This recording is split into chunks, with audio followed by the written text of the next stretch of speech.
to tell. It's gonna be a great Noel. It's the Advent Calendar House. Muppets, Batman, Smurfs, and even Garfield's Halloween. We're gonna take a trip down memory lane. Frosty, Rudolph, and a bunch you've probably never seen. It's Mike and pals that come to entertain. Turn the knob and lift the latch for fun and laughs that can't be matched. And just beware the icy patch. It's the Advent Calendar House. Welcome to the Advent Calendar House, the podcast that's about as entertaining as a pimply-faced kid whose voice is changing trying to hit sleep in heavenly peace. Today's episode takes us back to a simpler and yet somehow also more complicated time. So let's unfold our TV Guide Angel centerpieces and tune in to a 1986 Christmas episode of Mama's Family. This is Santa Mama. I am losing my voice after spending all night practicing my heartiest ho-ho-ho in the basement, Mike Westfall. And joining me is the tallest mall elf you'll ever meet trying to make a few bucks to buy something special for his special someone. Please welcome the Christmas aficionado, Joe Fulton. Hi, Joe. Hey, how are you? I'm doing great. Thank you for recommending this one to me. Oh, you had never seen this before? No, we were on your show talking about Christmas 1986. And yes. You brought up Mama's Family, a show I never bothered to watch until you convinced me. That's right. Okay, I completely forgot about that. Yes, Mama's Family is pure 80s goodness, and yeah, everyone needs to see it. Well, tell me a little bit about your history with the show. Is this something you watched when you were young? I did. I was a TV junkie when I was a kid. I watched everything. I mean, you name it, I watched it. Especially if it was a sitcom between 8 and 10 p.m. And Mama's Family was originally on a network station. I don't remember exactly which one it was. And then they got sort of canceled and put into syndication. And the episode that we're seeing now is what was the syndicated version of Mama's Family, yes, which was completely retooled. They got rid of a whole bunch of people and then brought in all, Bubba and all those other people. Carol Burnett stopped showing up. B. Arthur stopped showing up. Not B. Arthur. What's the other? Betty White. Betty White. Yeah. They stopped showing up. So it got really completely retooled, but actually it got a lot better. And so this first season was the revamped Mama's Family. I watched this thing like crazy. People always made fun of me because, a 10-year-old kid watching Mama's Family is not exactly, their key audience, I guess. But I found this show hysterical and I loved every second of it. And when you said, hey, let's talk about Mama's Family, I'm like, of course, let's talk about Mama's Family. Why aren't we talking about every episode of Mama's Family? Are there other Christmas episodes? There is one other one called Mama Got Goosed. And yes. And that shows you how much I know about Mama's Family, because I know all of the episodes. There's 2 Christmas episodes. That one is not nearly as good as this one. Okay. But I will let you watch that and we'll talk about that one in a future episode. Yeah, we'll go down there. But like I said, straight up, this was the first time I watched a full episode of Mama's Family. So I needed to do a little more background digging into it. And so I found myself diving into the history of Mama's Family.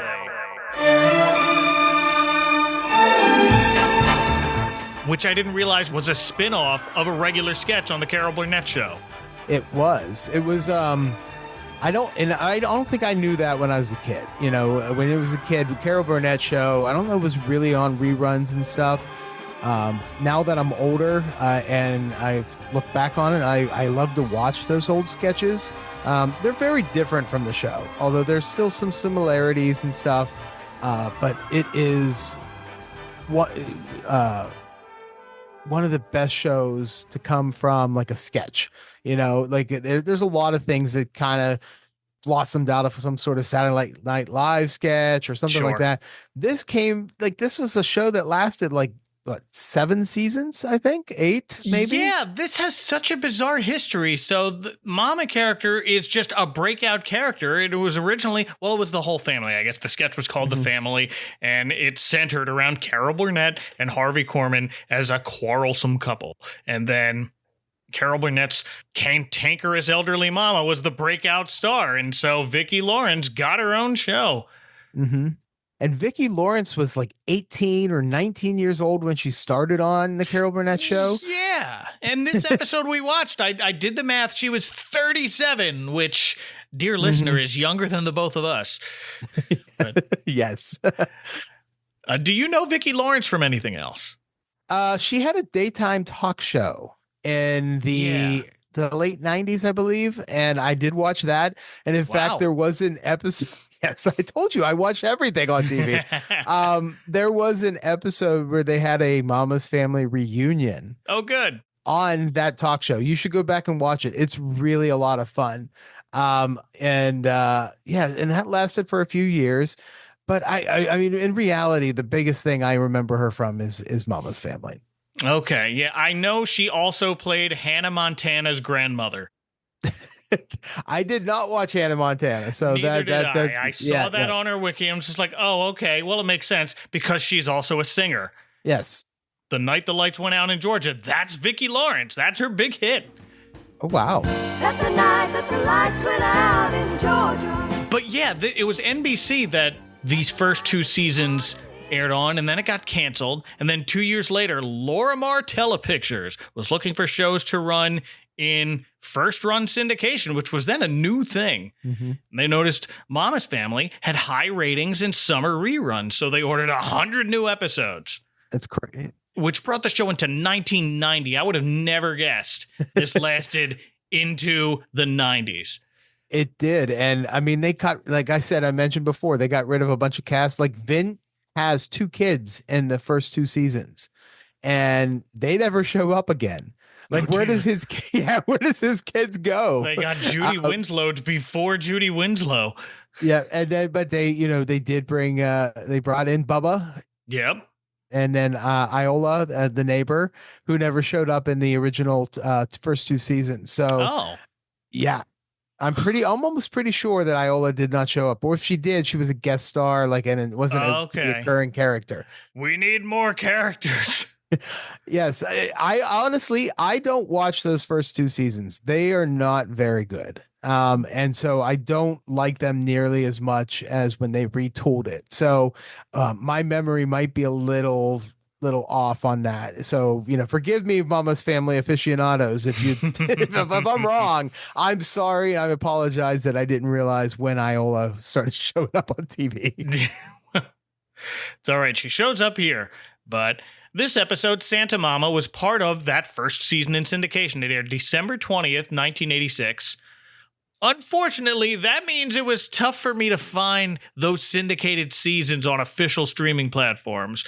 They were on the Internet Archive. I thankfully downloaded a copy before the Internet Archive got hacked, but hopefully by the time this airs, it'll be back up and running and everything's fine. I own this on DVD. I have all the DVD. Yeah, I bought the set. It comes in a Mama's Family house. Oh, wow. Yeah, it is a great DVD collection. It has all sorts of extras with them, like, a reunion again on those ones where they talk about the show. I think there's some commentary and stuff with Vicki Lawrence. It's pretty good. For the show that they didn't have to necessarily do anything for, they actually put a little bit of effort to this. And if you see that, pick it up because it's so great. I do miss that about when everybody bought TV shows on DVD, that they would put that extra care into the packaging and everything about that. And that's a bygone era now. Yeah. Unfortunately, though, it doesn't sit on the shelf with all the other ones. Those are always my biggest complaints, is that you've got nice organizations, and then you got to fit some sort of house-shaped DVD box next to everything else. You got to put it on some wacky shelf next to those like middle seasons of The Simpsons that are shaped like all of their heads. Yes. But let's dig into this episode. So we open with Mama's son Vinton and his wife Naomi trying to pick out a Christmas card design to send everybody they know who cares enough to expect a Christmas card from them. Now, is it going to be Rudolph? Or is it going to be the little children in the snow? Well, I've always liked Rudolph. But, honey, don't you just love these itty-bitty children with their great big eyes? Yeah, but Rudolph's got big eyes, too. So, if I'm getting this right, Vinton moved back in with his mama in the pilot episode after his wife had left him. And he later marries Mama's next-door neighbor, and that's who Naomi is? Wow. Okay, this is now, I have to remember Naomi, what the history of Naomi. I believe, I think he was married to somebody else, and then Naomi was his girlfriend in the first 2 seasons. I think that's right. And then they did eventually. Actually, I don't think they get married until the series finale. I think that's the last. Okay. Yeah, so I don't think they're married, but he lives in Mama's basement, right? With Naomi.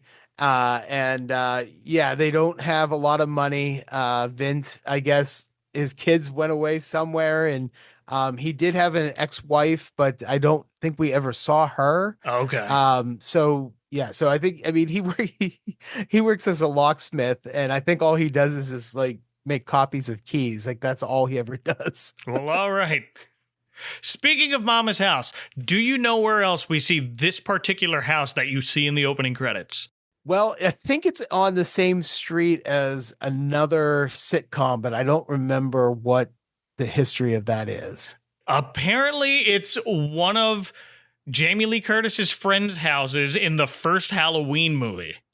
Oh, really? They use the same house in one shot from that movie that they use in the credits of this house. So I believe it's set somewhere outside of Kansas City, if I'm remembering correctly. Wow, I'm gonna have to look that up. That's interesting. Yeah, I didn't know. I know it's on a street where other TV show houses are. Oh, okay. But I don't remember. Not that familiar with exactly where it was and stuff. But that would be a place I'd love to get a picture of. Yeah. At least I would love to get a video. And here it is. And if you watch the intro, you know what I'm talking about. I would love to just walk up from the porch, pick up the newspaper, and turn around and walk back up, doing what Mama does in the opening credits of all of these. It's great. Do you know about the history of the neighboring towns in Mama's family? No, I don't. So this is far more interesting, I think, than some of the other stuff. Every single town that they mention that's around Raytown, which is where the Mama's place takes place, is named after a serial killer. So, so I think there's a town called Hinckley. What is the other ones? And I mean, Raytown is named after what's the serial killer Ray? Is it James Earl Ray? Yes, James Earl Ray. Thank you. Yes, but they have a number of different. Every time they mention a town, they just named it after a serial killer, which I thought was fantastic when I learned that, because I never caught on to that. You watch the show, you never think about that kind of stuff. No. And then I believe it's on one of the extras, and Vicki Lawrence starts laughing and says, yeah, they had to come up with names, and one of the writers just said, why don't we name it after serial killers and just see if anybody ever catches on? And I don't think anybody ever did. Like, obviously back in the 80s, no, but there's no way to talk about that. But sure. Yeah, it's something that I didn't find out until I watched the DVD commentary, which I think is fascinating. Again, this show just adds so much to my 80s love of television. So. Yeah, oh, that's amazing. I love that fact just comes out years later and it blows everybody's mind. Yes, it's great. But Vinton and Naomi. Vint is played by Ken Berry, who was a semi-regular player on the Carol Burnett Show. Before that, he was the lead commander on F Troop. But I know Ken Berry best as the voice of Peter No-Tail. Are you familiar at all with Peter No-Tail? I don't think so. It is an animated movie from Sweden about a stray cat born without a tail. I forget what channel that it would air on, if that was like an HBO or a Nickelodeon thing, but I had this taped off the TV, and not a lot of people I have talked to had heard of it, but Ken Berry voices him in the American dub of it that I watched. That is interesting. I have never heard of that before. It's not a Christmas thing, so No. it doesn't sound, yeah. So I'm good with 80s sitcoms and anything Christmas. So Okay. I would never have heard of that. But yeah, he was originally on the Carol Burnett show, and he played Vinton on the show. So he Right. was actually, I think, the only character besides Betty White and Rue McClanahan and Carol Burnett who would portray like the different characters from the Carol Burnett show and return. Okay. And Naomi is played by Dorothy Lyman, who's probably best known from this show, but she was also a regular on All My Children in the early 80s as Opal Sue Gardner, which earned her a couple of Emmys. Then she started working behind the camera. She produced and directed 75 episodes of The Nanny. Yeah, I found that out on the DVD commentary. Oh, okay. She talked about her directing career, and then I had to look it up. I'm like, wow, really? I just thought she did Mama's Family and said, well, I guess I'm done, but yeah, no, she's had out of all of them, she probably worked more consistently. Probably. Except for maybe Vicki Lawrence, who did some things, but Sure.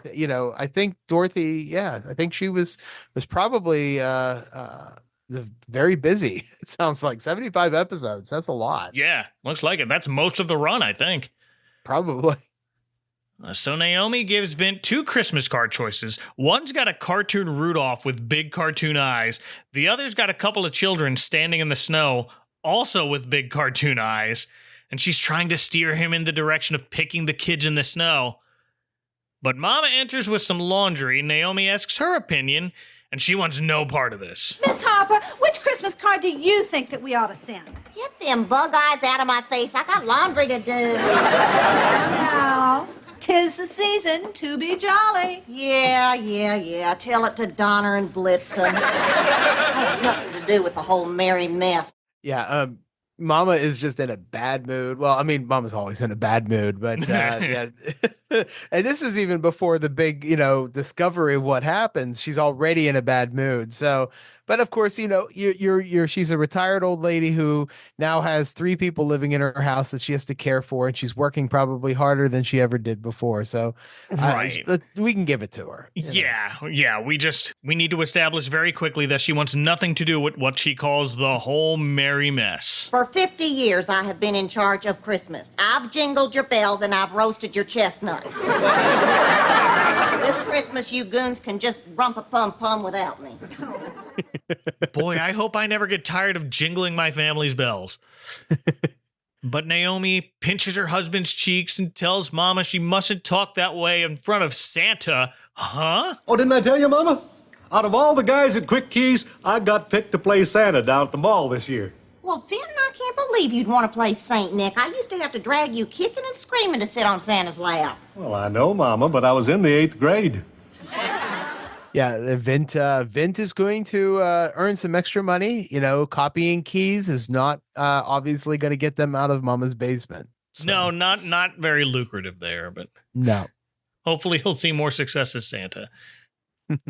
Yeah, 8th grade's the middle point where kids are usually still too cool for Santa before about halfway through high school when it shifts to let's go see Santa like we're little kids. It'll be funny because we're huge. Yeah. If you mind, I can tell you a funny story. Go for it. All right. So this is probably 7th or 8th grade. I am the Christmas aficionado, but in 7th and 8th grade, I was not I was very embarrassed to go see Santa. I had younger brothers who still had to go and say hello to Santa. I was too cool. I'm stupid. I should have went. So I was giving my parents a hard time. I said, I don't want to go see Santa. I don't want to do this. I don't want to see Santa. And my dad's like, I'll give you $5 if you go see Santa. I'm like, so, all right, pay me and I'll do it. And when you're that young, you'll do anything for money at that point. So I said, okay, great. And my dad's like, don't worry, no one's ever going to know you went and saw Santa. I was like, dear. okay. So here we go. We go into I live in Pittsburgh. There's a downtown store, Kaufman's, which Macy's eventually bought, but it was the big store in Pittsburgh. That's where you went to get your good Santa experience. Okay. And apparently the Santa that had been there had decided he was going to be retiring. So when we were in line, I was unaware, but when we walked in, there was a news crew filming Santa, and I remember clearly standing next to Santa, and I see the cameraman look up with the camera, and the red light goes on, and I am like, oh crap. Oh no. And then so they filmed it, and they went over, and my dad says, yeah, sure, you can use it, that's gonna be great. And I'm like, oh my God. I was just filmed. You're the star on the fluff piece on the 11 o'clock news. And so, we're driving home. I'm like feeling like, okay, I am going to be ripped apart. And my dad's like, they may not even use it. Your friends aren't going to watch the news, blah, blah, blah, blah, blah, blah. Of course, that night, what do you see when you watch the news? There we are, right there. There's me standing next to Santa with my mullet and everything else that I had on. And I was like, oh my God, they used it. The next day at school, every kid must have tuned into the news that night because they all saw it. And I had to, like, everybody, there was a little bit of making fun, but it wasn't as bad as I thought it was going to be. Sure. But I mean, if you could imagine a kid, an 8th grader, having to watch, yourself on there as Santa with Santa, and you're just embarrassed. And yeah, it was like devastating for me. But that's a funny story that I had. Oh, that was great. But speaking of huge high school kids, in walks Mama's grandson, Bubba, who's actually, he was Ed and Eunice's son. So Carol Burnett and Harvey Korman's character, this is his son. Yes. Because at this point, those two were no longer recurring characters. Yeah, and Carol Burnett only portrayed Eunice on a handful of episodes. I mean, to get Carol Burnett to come on to Mama's Family regularly was not something that was going to happen. But no, Eunice was, out of all the characters, that's the one I wish would have coming back, because she was crazy. And the fact and her name being Eunice, and the way Mama would say it, and the way she would argue with her, it was one of the best dynamic parts of between the two characters. And it just sucked that she never came back. No, but we got Bubba. So. We got Bubba. Grandma, I need this shirt ironed. Well, good morning to you too, Bubba. When did you start wearing a white shirt to school? It's for the Boys Glee Club. We're singing carols at tomorrow's assembly, a cappella. Oh, let's all go hear Bubba sing. I love a boys' choir at Christmas. That's because you've never had to sit through one. There is nothing worse than a pimply-faced kid whose voice is changing trying to hit sleep in heavenly peace. Played by Alan Kaiser, who's absolutely best known for this, but IMDb's over here trying to tell me he's better known from some 1986 movie called Night of the Creeps. I don't think so. No, he's Bubba. Yeah, I don't know what algorithm is going on there with IMDb, but they always have weird things showing up on known for this. He proudly drops a white shirt into Mama's laundry basket because he's in the Glee Club at school, and they're going to sing Christmas carols at tomorrow's assembly, a cappella. Unfortunately, we don't get to see that assembly. I kind of want to, but Mom is happy about that fact. Yeah, so his character was in a boarding school because he was, yeah. And so but he had gotten out.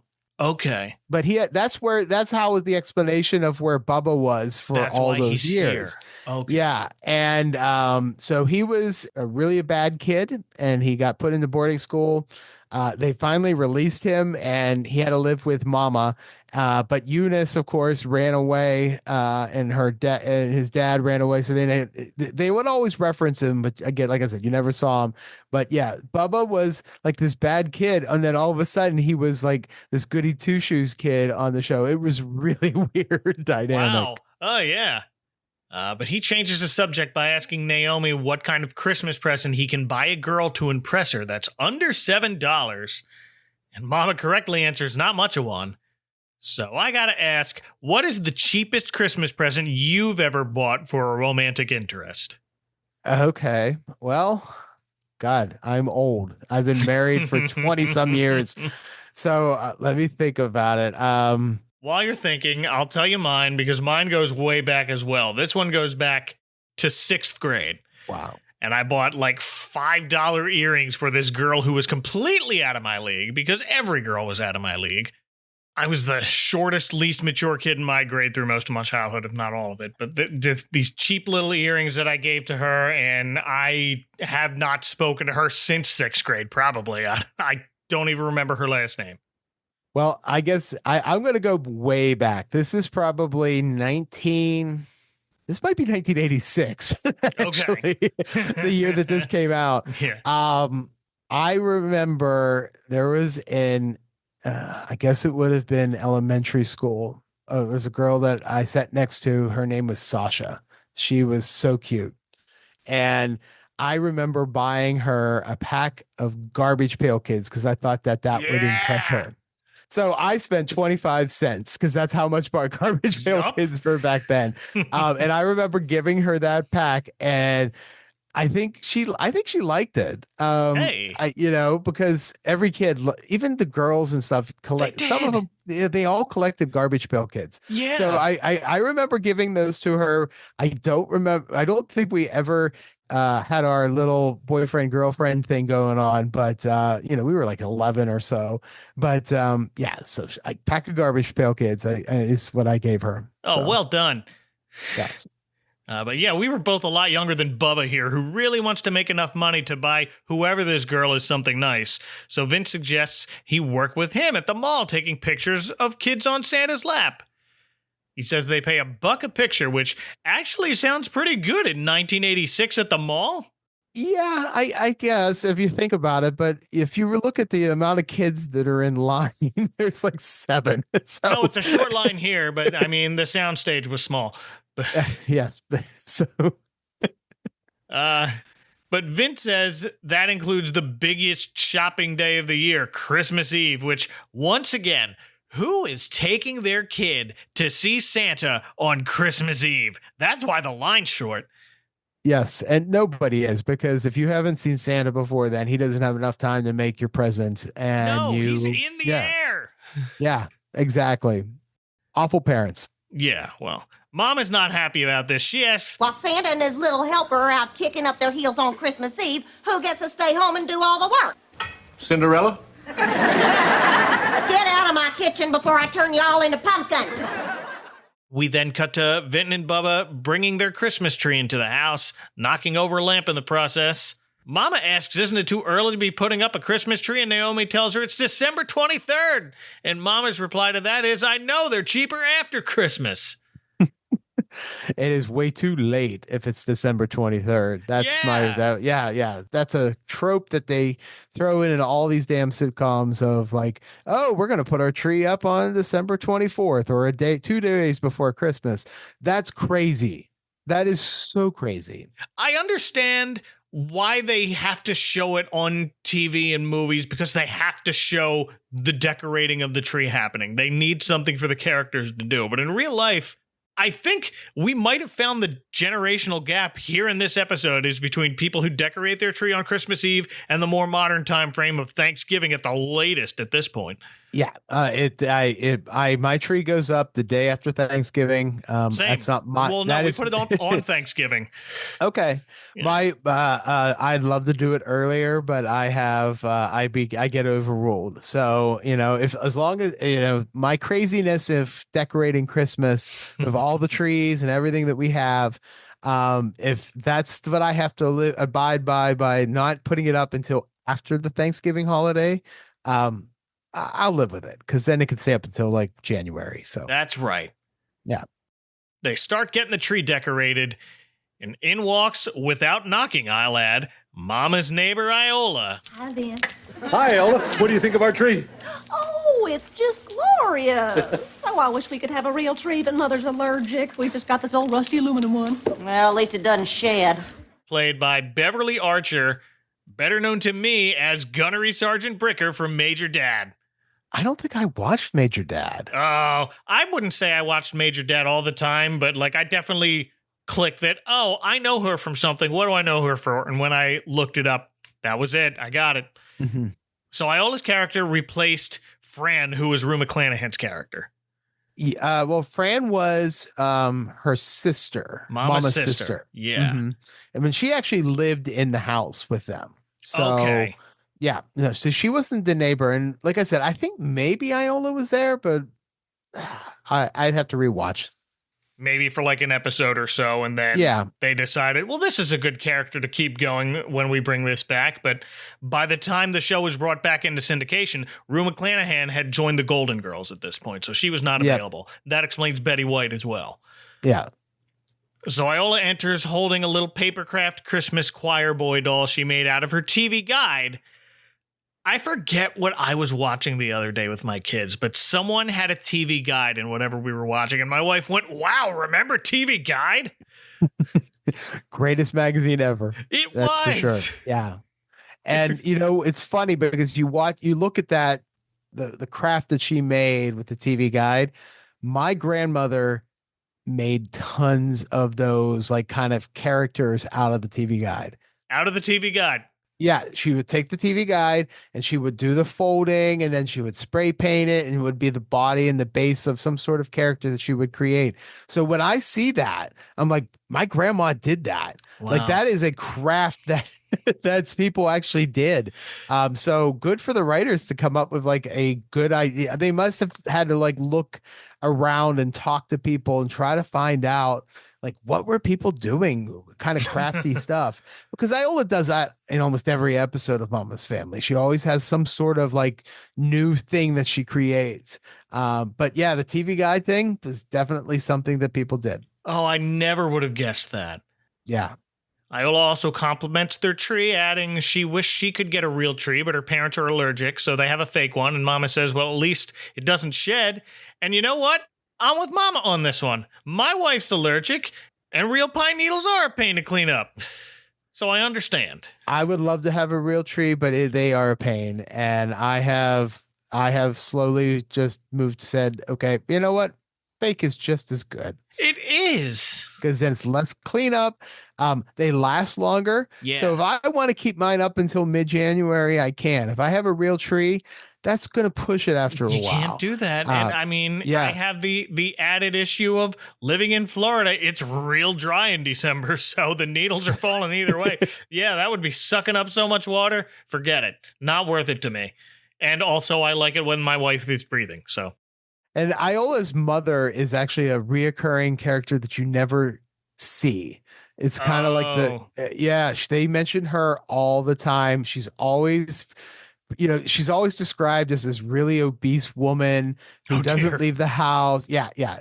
And so they always talk about her. She always has something to say about how she has to do something for her mother. I think her father lives with her too. And they both don't go anywhere. And so Iola is like the person who has to always care for them and stuff. It's a running gag and it's hysterical. Okay. I'm giving you way too much Mama's Family information. No, this is great. Thank you, because I don't have any of this, so this is good. This is good. But as Vint and Bubba are sorting through the ornaments and detangling the lights, Iola says something about decorating the tree really gets her into the holiday spirit, and Mama snaps, and everyone just freezes for a second. Oh, will you knock it off with your spirit already? And Bubba, don't touch those. You're gonna break something. I will hand out the damn ornaments. And Iola whispers while she was making another choir boy doll out of a Psychology Today magazine. She saw an article about holiday depression, and that's what she thinks is up with Mama. And she's right.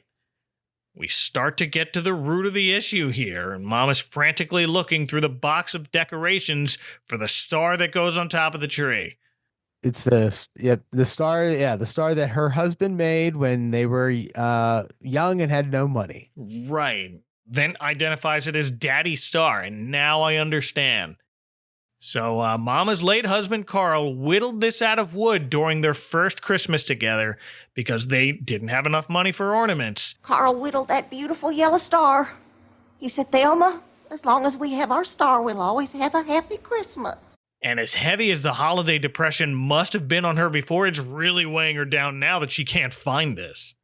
Yeah, it's a great it's a great tradition, to have like an ornament that somebody made, especially something like that, because my mom has one for the longest time that I think her dad actually made. And I think she retired it because she was afraid it was going to break. It's probably in her house somewhere still, but I don't blame Mama for being mad, although she gets a little carried away with wanting to cancel Christmas. Yeah. Vint offers to buy a new star, but of course she doesn't want a new star. You can't replace that. Some ornaments are just irreplaceable. My wife and I each have an ornament for the years we were born. So it's like baby's first Christmas, 1980, 1981. These are probably the ones she takes the most care in putting up because now we let the kids do most of the tree decorating. They're old enough to reach decently high enough on the tree that they do most of the decorating. But those two we have to put on ourselves. Understandable. Because they're each now over 40 years old and they're pretty unique. So you don't want them to be mishandled. Of course, I say that, and one of my daughter's baby first Christmas ornaments broke, but that was a hand-painted glass ball ornament that we just ordered on Etsy, so we just ordered another one. That's the thing. I guess if you don't make it, you could always find it somewhere else online, eBay, Etsy, wherever it might have it. Like ours are differently shaped, like mine shaped like this triangular shelf with little Christmas toys on it. Like that's not something you can find again, I don't think. No. But glass ball with like your name painted on it and the year? Yeah. But if Mama can't find Carl's star, then as far as she's concerned, yeah, Christmas is canceled. The only season's greeting I want to hear from any of you is Happy New Year. To cheers from the no way this is actually live studio audience. That surprised me. Yeah, I don't think there was a studio audience. I think it was just always a laugh track or whatever that were added. I don't think it's like just generic canned laughter that they threw in there. I feel like maybe they had an audience watch this later after it was taped and then I don't know. It's hard to tell, but however they did it, it was a weird choice to have it the sound of cheers as she's storming out of there. Yes. I don't know if it's because the act is over and we're going to commercial, but if there was a live audience, which I now I'm going to have to look this up after I'm done. They were probably told to cheer and and move it up. So, but it was a weird thing. Like this is a very choice. Very angry, dramatic moment, and you're supposed to laugh. So After these messages, we'll be right back. Ho, ho, ho! I've got a present for you. See, a snuggle ornament for the tree. It's free when you buy Snuggle fabric softener. Look for your free ornament at the Snuggle display in your store. Have a happy holiday. On the Snow in Southtown Christmas podcast, we discuss Christmas movies, Christmas music, and we have fun segments where we always talk about something weird and something fun related to Christmas on each episode. If we're tired of making fun of Michael Bublé, I might recommend Pentatonics. I'm not going to play U2 on this podcast. Thank you. He's eating ice cream and crunch taters. He's just partying, man. Thank God it's them instead of you, right? I was going to say he was rolling over in his grave, but I don't think he's dead. But well, he's still doing it. When he heard Patti LaBelle, he dug his grave and he rolled in it. How about 10s and 20s? 10s and 20s. Be sure to check out our website at snowinsouthtown.wordpress.com, where you'll find links to our Facebook, our Twitter, and our Discord. Yeah, I'd like the tiny tots, please. Give me some small tater tots. Yeah, your tiny tots. He told him the whole time. They do one beagle. Fire that up. Speaking my language now. You can stream our podcast at iTunes, iHeartRadio, Stitcher Radio, and anywhere else you get your podcasts.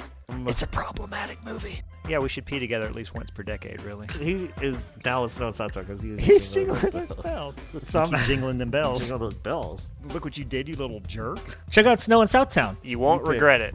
and by won't I mean will.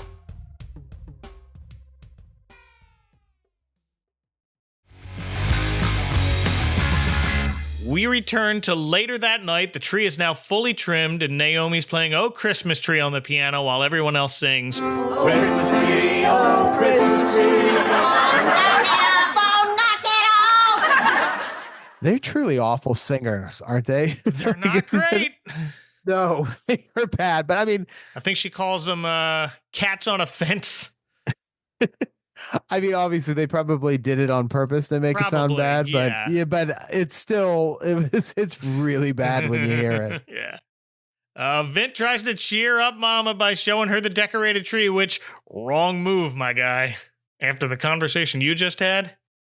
Yeah, you don't decorate someone's tree and not do it the way that they normally do it. No. I know. Yeah, that's bad. So Mama immediately points out everything that's wrong with the tree. Says there are too many bigger ornaments near the top. They're supposed to go on the bottom. I didn't know that was a thing. Was that a forced perspective tree, like to make it look taller? I just think it's because if there might be heavier. Oh yeah. Yeah. So that makes sense. I mean, I have ornaments that are so heavy that can't go on the tree anymore because Yeah. Well, some of these Hallmark ones that they've been putting out lately are just like these giant bricks. That's why I'm hesitant to get involved with the Hallmark ones. They look amazing, but I'm just like that's too rich for my blood. But I have a little table that I set next to the tree. Okay. So they sit next to it. So, and it's better because you can actually push the button and watch like the little animations and stuff that happen on them. That's a great idea. Yeah. No, so a little table next to it, and then it brings it all together. Okay. I might be down for that now. Well, there goes my money. But yes, it's gonna go by fast. Go by quickly. But Mama continues, it's not even worth looking at without Carl Starr, and Naomi continues driving the wrong things to say train with, Oh, who cares what's on the top? It's all the presents underneath that matter. have we talked about Naomi's dress yet? No. No. Okay. She is wearing this bright school bus yellow frilly strapless dress, but it's got candy canes around the bottom of it. It's a strange look. Her outfits throughout the entire series are awful. They are just god awful. Okay. And a lot of times she wears a lot of yellow, which I don't know. I don't think most people can pull off.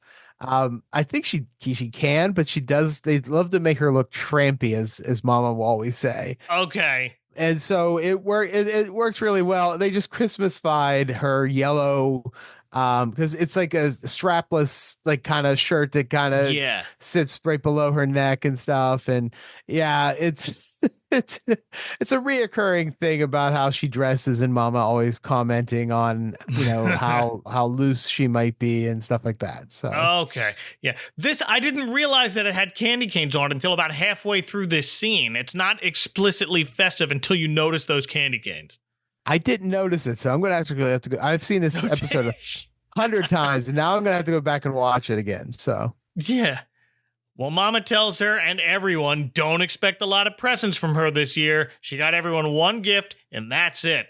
And Vince says he'd rather have one expensive present than a bunch of cheap ones, and Mama asks him, how about one cheap one? What are your thoughts? Would you prefer one nice big giant gift or multiple cheaper gifts?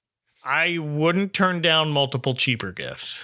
Yeah, neither would I. I do love a cheap trinket. Yeah, I think I've gotten to the point now where people buy me practical gifts, the things that they think you need, not the things that I want, that a 48-year-old man should not want that cool toy or whatever. But I would love to get that kind of stuff for Christmas, but I tend to not get that. So I actually just have to go buy it myself. Yeah, I think I get impatient and just buy the things I want like before Christmas, before I realize, oh, I guess I could have put this on my Christmas list. And then I don't have anything to ask for. It's just like, that's all right. I'm just watching the kids opening stuff at this point. But yeah, give me the underwear, give me the socks, because I don't buy that for myself. So, I do love a good pair of socks.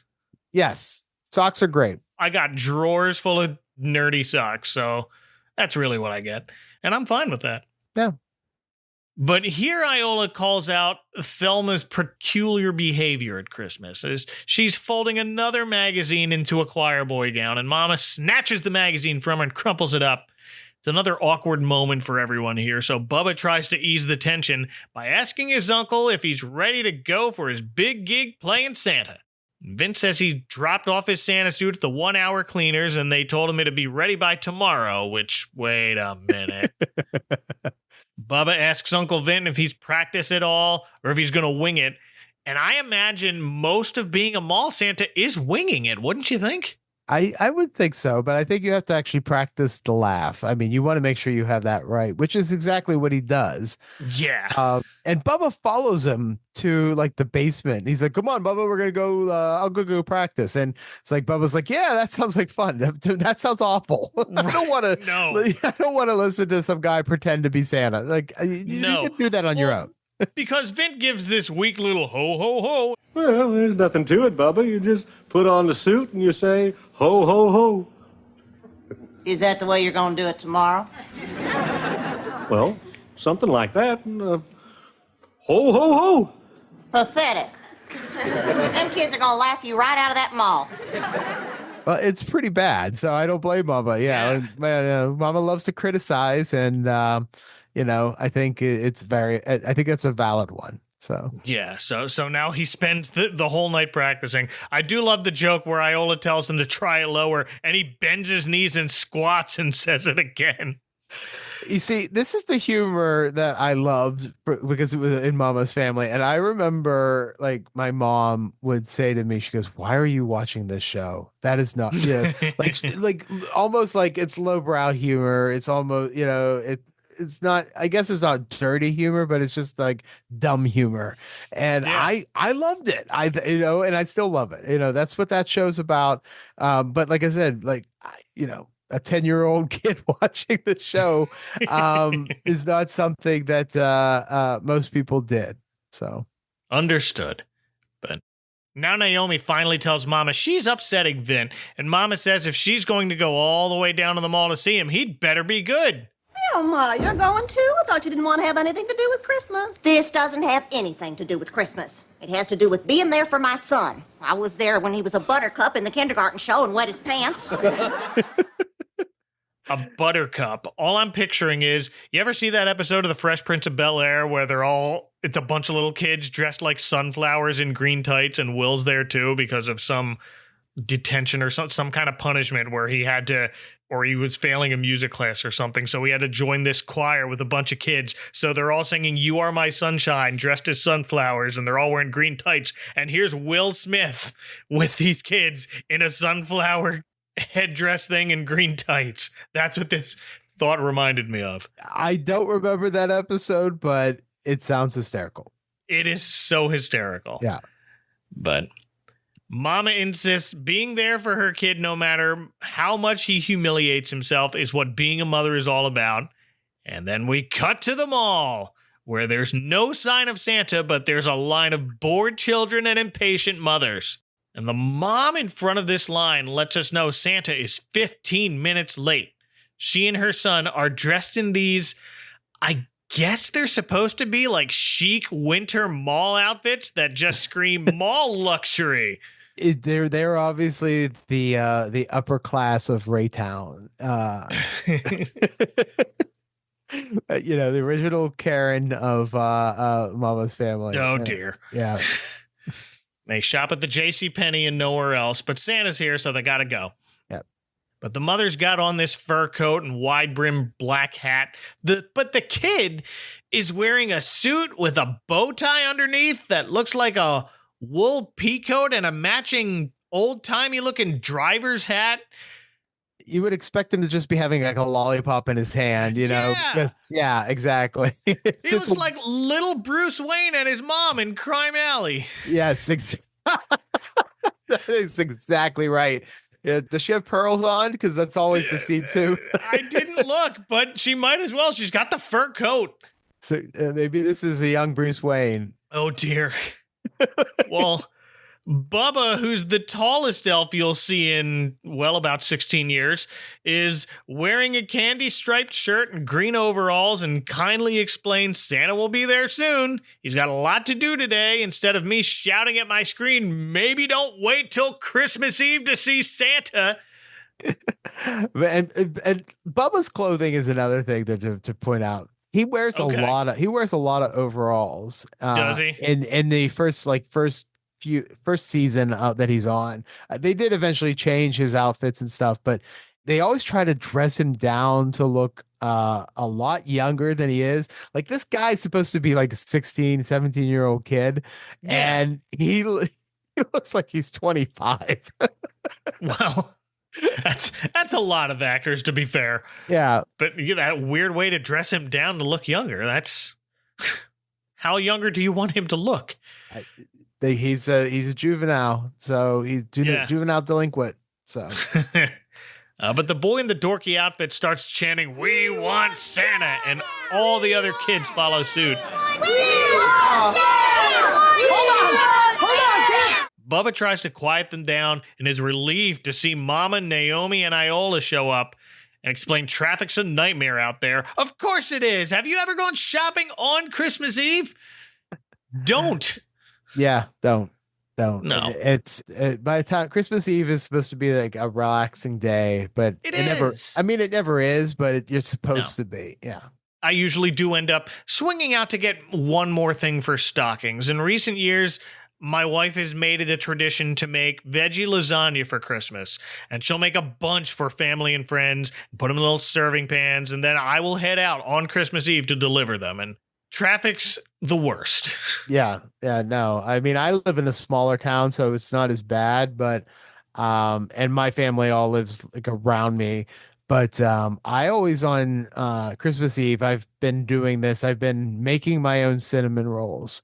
And if you have never made your own cinnamon rolls, the stress of making sure those things rise is so hard.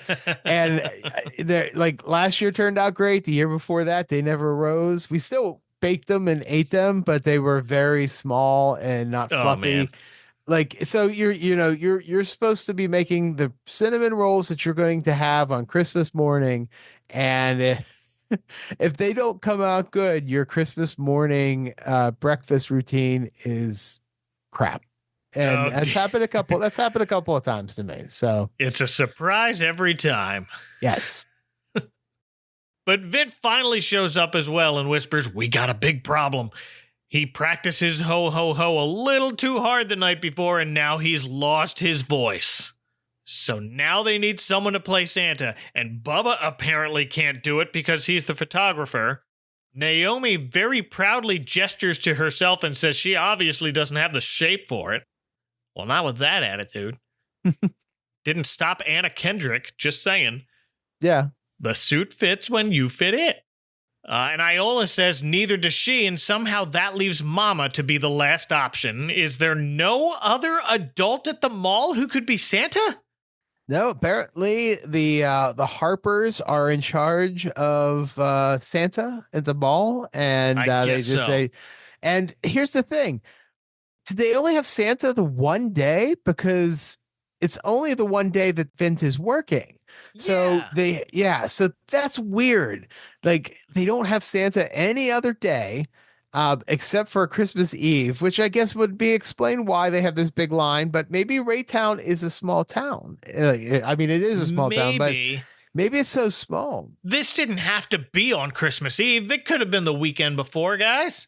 Yeah, well, they do have to have. I mean, they have a mall, so I guess they gotta be somewhat big. In the 80s, if you had a mall, you had at least you had a decent sized town, right? Mm-hmm. Yeah, but it's a weird. It's very weird that they didn't have, like, Vint didn't portray Santa starting in November. That is weird. Yeah, or maybe he did, and this is just because this was his first. I don't know. This is first time. This is called overanalyzing Mama's Family. That's right. But despite Mama's protests that she can't stand her own kids, let alone somebody else's, When an angry mom at the front of the line asks Bubba whether Santa's coming or not, he says he's sorry, he's afraid not. And the little jerk in the stupid driver's hat says, I knew this was a Mickey Mouse operation from the word go. Yeah! I think he's right. I think he's right. This kid not only dresses like he's older than Mama, he talks like it too. Then the tiniest little girl in line walks over to Bubba, tugs at his arm, and asks, Please, mister, can't you ask Santa Claus to come here? I gotta talk to him. And it just breaks your little heart. It does. It's the kid. He can go hell, but the but the little girl, yeah, the way she was a really nice little actress. You know, she was. She put this out there. I have a daughter, so whenever I see like a little girl upset or sad, it just breaks my heart every time now.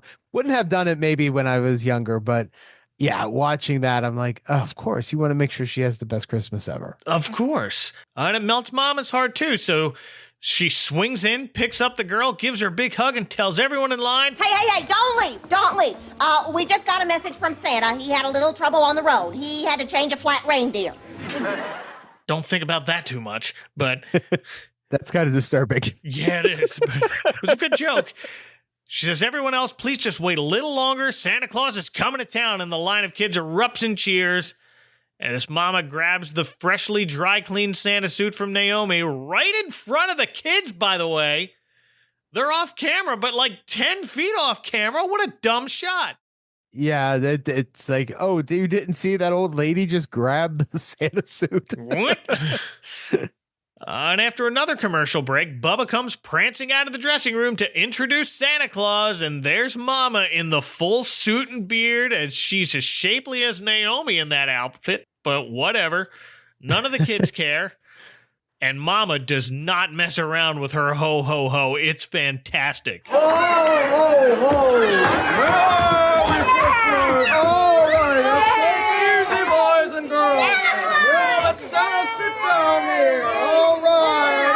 Okay, that's enough back off! Yes, it is. And you know, the thing about Mama is they always reference her big butt. And I think that's always what they're always referencing whenever they said that she's got the shape, because, you know, they obviously did a lot of padding on Vicki Lawrence to make sure, because they love to have Mama bend over and see this giant butt. Yeah. So I think they didn't do it as much in this one, but that's what they're referencing. That's another ongoing joke that goes throughout this entire series. Okay.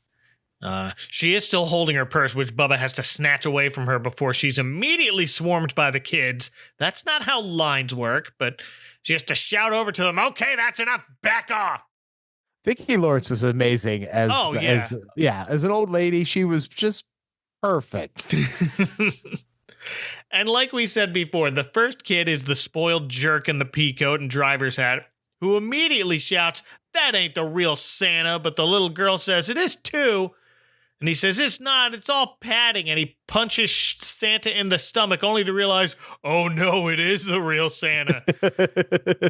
You'll have to excuse Santa Claus. He just flew in all the way from the North Pole, and he's suffering from a terrible case of sleigh lag. Yes, well, his hijinks have overstimulated my little Maynard. Maynard!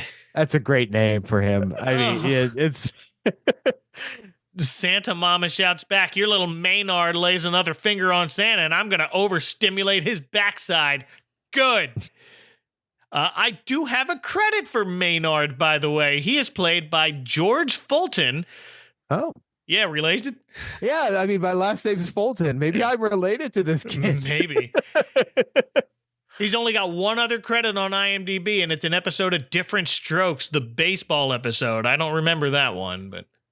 Okay, I have now just envisioned in my mind, I'm going to find this guy. I want to talk to him. I want to do it on my broadcast and talk to Maynard. What is it? Maynard. From Maynard from Mama's Family. Not Maynard, Maynard. Maynard. And maybe I am related to him. I'll have to look this up, but that's awesome. George Fulton, his name is. But his snippy mother is played by Myra Turley, who played Elizabeth Moss's mom on Mad Men. Okay. Well, Maynard is first in line and rattles off his long list of what he wants from Santa, including, I think the first thing he says is Masters of War? Is that like a knockoff of Masters of the Universe, I'm guessing? Oh, I'm sure, yeah. Because I think you're allowed to say the name of something, aren't you? You would think. I've heard like other sitcoms say things like all the time. I remember him talking about Ninja Turtles and all kinds of things. Maybe the 80s were different. I don't know. But no, nothing that he lists off is brand name. He's like, he asked for a dart gun, space monsters, an Uzi that squirts water, an Uzi that squirts water. Well, this is the 80s. I had tons of plastic guns that looked real, obviously. Yeah. And, I had Uzis and I had the Rambo gun that he had. Yes. And I had all those things. We had all these plastic guns. I remember we had a bin. My mom wrote guns on it. It was awesome.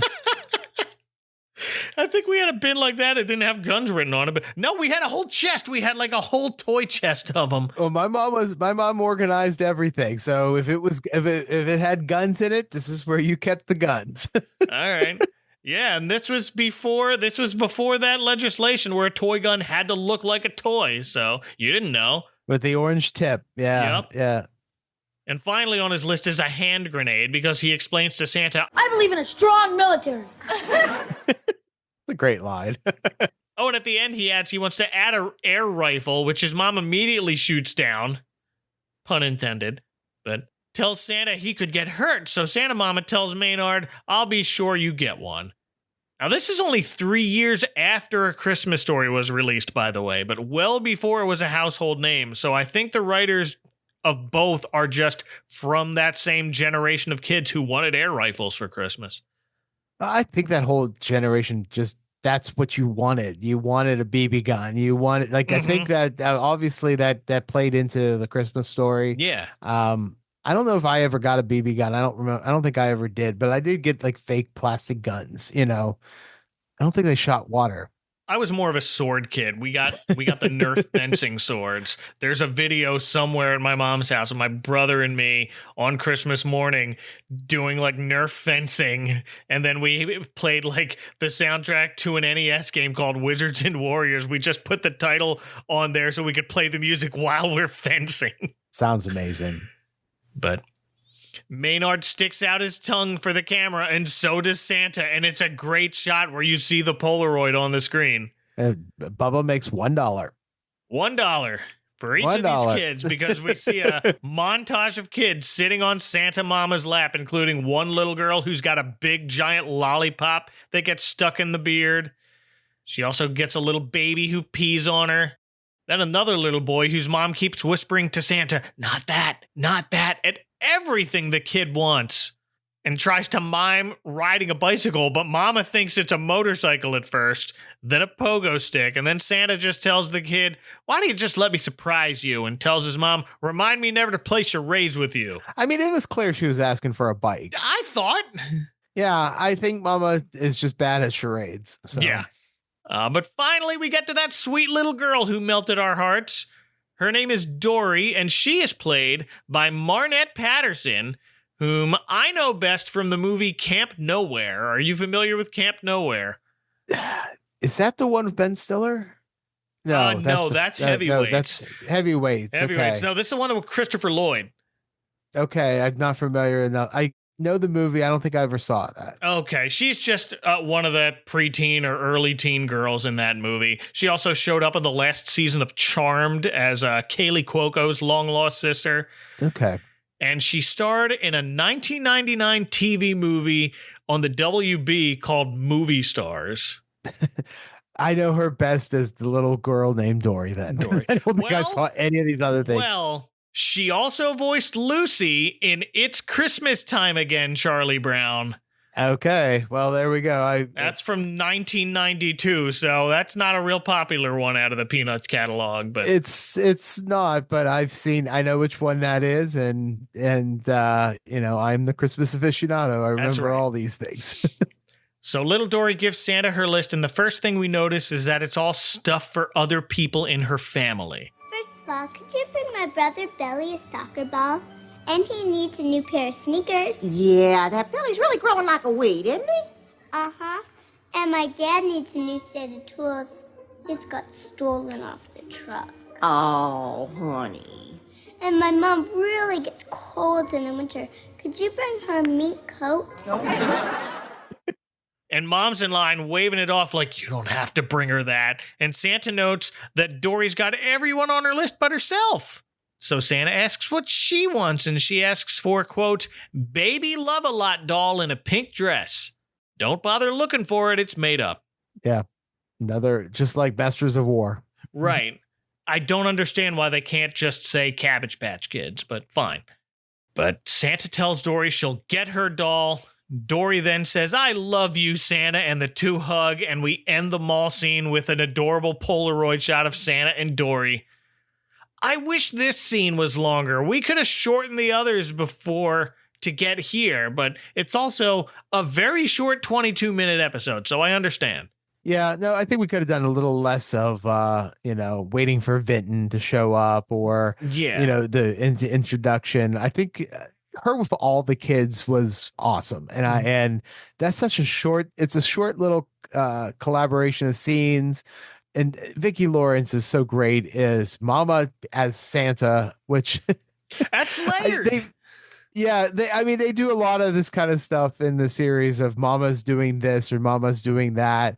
Taking her out of like the normal, like day-to-day life that she would have. And this is one of the best episodes. And I would have loved to have seen another minute or two of working with the kids or just having some other weird adventures with it. But, we didn't get it.